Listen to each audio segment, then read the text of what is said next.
පුස්පල් ප්‍රදේශ වලින් වැඩිම සාකච්ඡාවකට භාජනය වෙලා තියෙන්නේ. අපි පියවර කීපයක් කරන් තියෙනවා මැඩම්. මේ වෙනකොට කොළඹ ක්‍රමීය කාර්යාංශය සහ ඒ වගේම ලෝක සෞඛ්‍ය සංවිධානය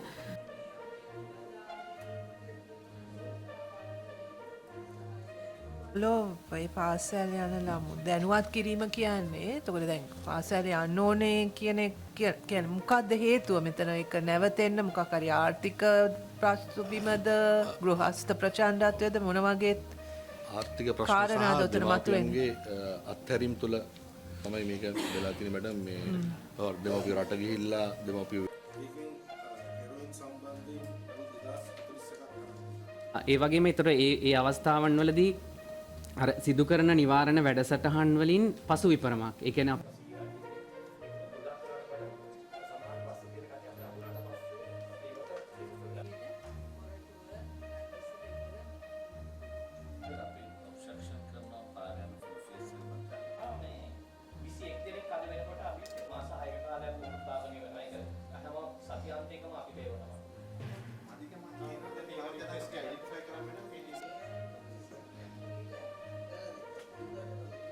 වගේම හොඳ කෝඩිනේෂන් එකක් වෙන්න ඕනේ මේ විවිධ ආයතන හරහා නැත්තම් මෙතුමිය කියන එක තමයි වෙන්නේ ළමයින්ටම එපා වෙනවා එක එක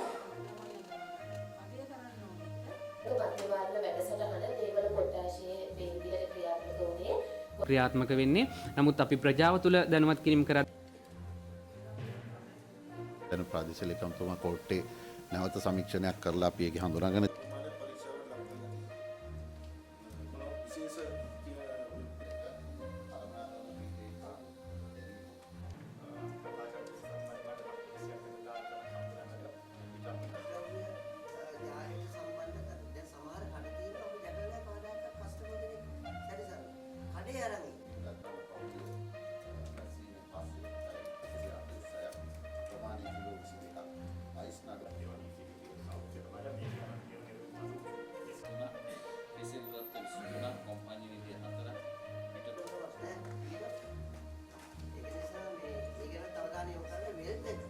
ටටත් තියෙනවා නඩු ගණන 80යි අයිස් 61ක් කරන් මානය 15.3.1.5යි එකයි නඩු ප්‍රමාණය ග්‍රෑම් 245 අන්න ඒක තමයි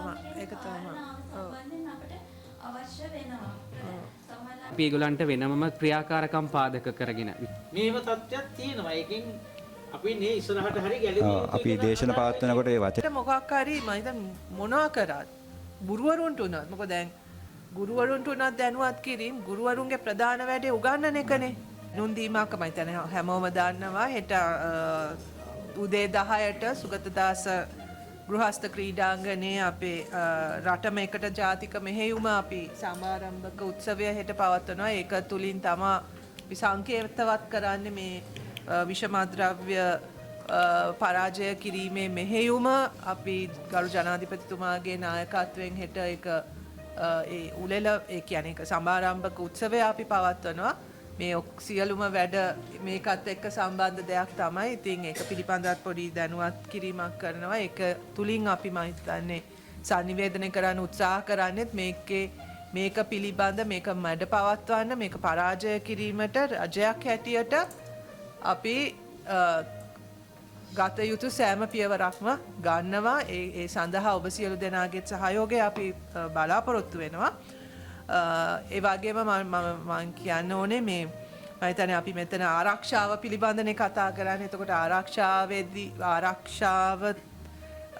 තුල මම දකින විදිහට ප්‍රධාන දෙයක් තමයි ඒ විශේෂයෙන්ම පොලිසිය පිළිබඳ තියෙන විශ්වාසය ජනතාව තුල වැඩි වෙන එක. පොලිසිය පිළිබඳ තියෙන ඒ පොලිසිය Tamanගේ ආරක්ෂාව වෙනුවෙන් ඉන්නවා කියන හැඟීම ප්‍රජාව තුල ඇති වෙන එක.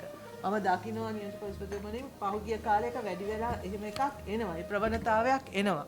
මිනිස්සු පොලිසියට තොරතුරු දෙන්න එනවා. ඒක පොලිසිය ගැන හොඳ ප්‍රතිරූපයක් හැදෙමින් ඉන්න කාලයක්.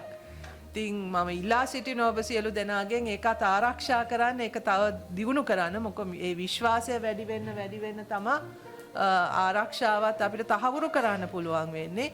ඉතින් ඒ විශ්වාසය පවත්වාගෙන අර මහජන සම්බන්ධතාවය හොඳට පවත්වාගෙන යන්න කියන එකත් මං ඉල්ලා සිටිනවා. ඔබ සියලු දෙනාටම බෙහෙවින්ම ස්තුතියි. පැමිණීමටත් ඉදිරිපත් කරපු කාරණා සහ ඔබේ වැඩ කටයුතු වලට තියෙන කැපවීමත් අපි අගය කරනවා.